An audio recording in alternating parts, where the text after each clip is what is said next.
A Chinese naval combat force that entered the Indian Ocean for the first time in 4 years may have helped to deter an Indian intervention in Maldives after its pro-China president imposed a state of emergency, according to military and diplomatic sources and analysis. India has traditionally been the biggest players in the tiny island chain of 400 kilometers in south. To its south and faced calls from the Maldives opposition party leader last month to use force against President Abdulla Yameen to restore the democracy. At the end of January, a Chinese Navy Surface Action Group, which included an amphibious Type 071 vessel for the troops to make a marine landing, quietly crossed into the Indian Ocean through the Indonesia's Sunda Straits. It was the first time such a force entered the area since an exercise by a similar group in 2014 in the Eastern Indian Ocean that raised concern in India about the Chinese motives behind conducting amphibious drills. Thousands of miles away in Maldives, Yameen, long criticized for running his Muslim-majority nation with an iron fist, rejected a Supreme Court's decisions on February 1, 2018 to free political residents. Chinese Navy, which is 4 times bigger than that of India, is increasingly asserting itself in the Indian Ocean. It has built a network of friendly ports, it is so-called string of pearls, on the shipping lanes through which more than 3/4 of its oil moves. Soon after the emergency was declared in Maldives, India's military moved C-130 Super Hercules and C-117 Global Master transport planes from near Delhi to Yelahanka Air Force Base near the southern city of Bengaluru, and ordered paratroopers to be on standby, two Indian military sources said. The battleships were also put on readiness at the Southern Naval Command in Kochi of India. That said, the government officials dealing with the security issues said moving planes and ships are standard operating procedures for the military. A few days later, the Indian Navy launched large-scale operation exercises in the Western Indian Ocean involving 40 battleships, including aircraft carrier. A naval official said these were being planned. Yameen was unfazed and on February 20th extended the emergency by another 30 days despite international calls not to do so. A source close to the Chinese diplomats in Colombo said that the Beijing has told its missions in the region that China stood ready to help Yameen if India tried to unseat him.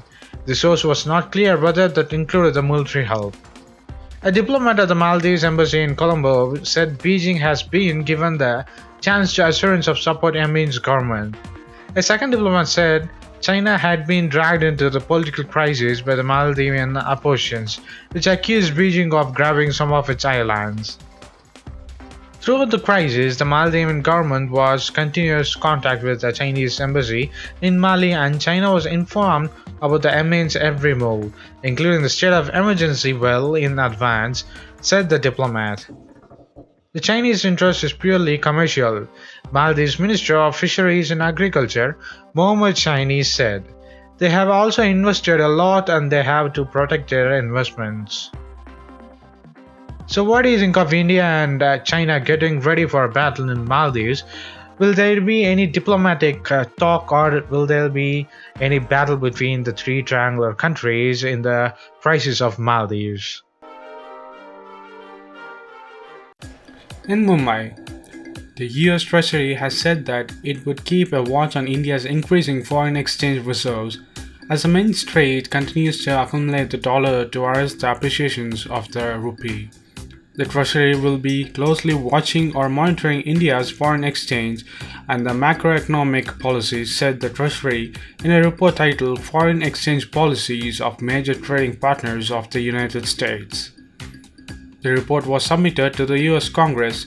A watch does mean anything adverse or positive at this point, but it could become a point of discussion whenever there are negotiations on the trade-related matters between the world's two biggest democracies. Over the first half of 2017, there has been a notable increase in the scale and persistence of India's net foreign exchange purchases, which has risen to around $42 billion over the 4 quarters through June 2017. India has a significant bilateral goods trade surplus with the United States, totaling of $23 billion over the 4 quarters through June 2017, said the report. Treasury has established a threshold for the 3 criteria that determine whether there is a need for enhanced analysis and vigilance of any country's foreign exchange policies. These include the bilateral trade surplus with the United States of at least $20 billion and a current account deficit of 3% at least of a gross domestic product with the US. Furthermore, the persistent one-sided intervention occurs when net purchases of the foreign currency are conducted repeatedly and it totals at least 2% of an economic's GDPs over a 12-month period. India is very close to meeting this criteria for the 4th quarters ending June 2017, with the net purchase of foreign exchange or foreign currency slightly below 2% of the GDP, said the report. The Reserve Bank of India has been aggressively intervening the currency market in the recent past to arrest the steep appreciations of the rupees against the dollar. Currently, as of October 6, 2017, India's foreign exchange reserves were $398 billion after having crossed the $400 billion mid-September. But if one factor in the RBI's forward market purchases, India's reserve could be well over $420 billion, estimated economists. Reports aim to highlight US concerns on protecting American workers and companies and create a level playing field when competing internationally. It also looks to monitor economic policies closely to ensure that the trading partners do not indulge in the unfair currency practices. So what do you think of US so concerned about India's growing economic over the US dollars with the rupee? Do you think India can surpass the US dollars and rise up with the global economy?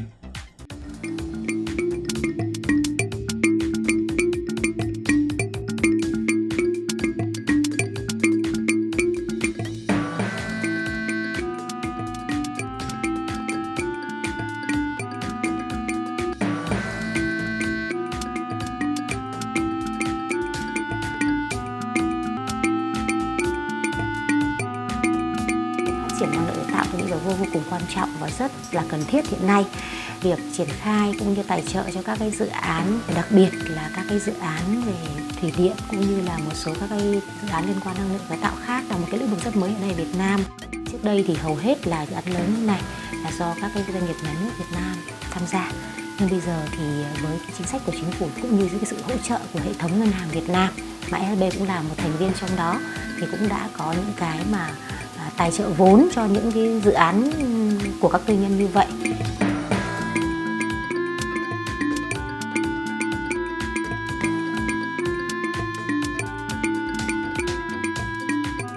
Vietnam particularly, there's many hydropower resources, and hydropower is a very mature technology. Some power projects last more than 100 years. So you can get a good return from it as an investor.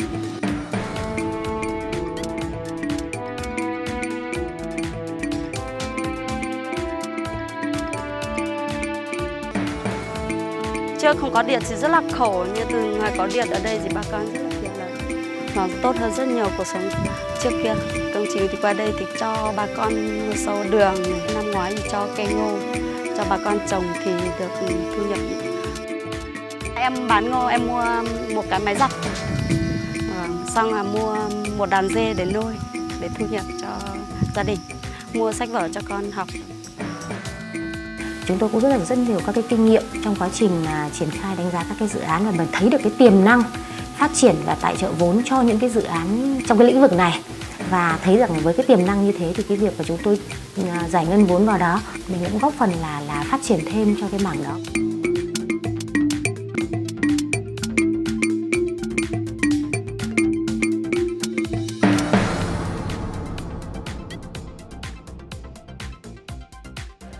Post your comments below, and if you like this video, please give us thumbs up and follow us on social networks and subscribe to our channel.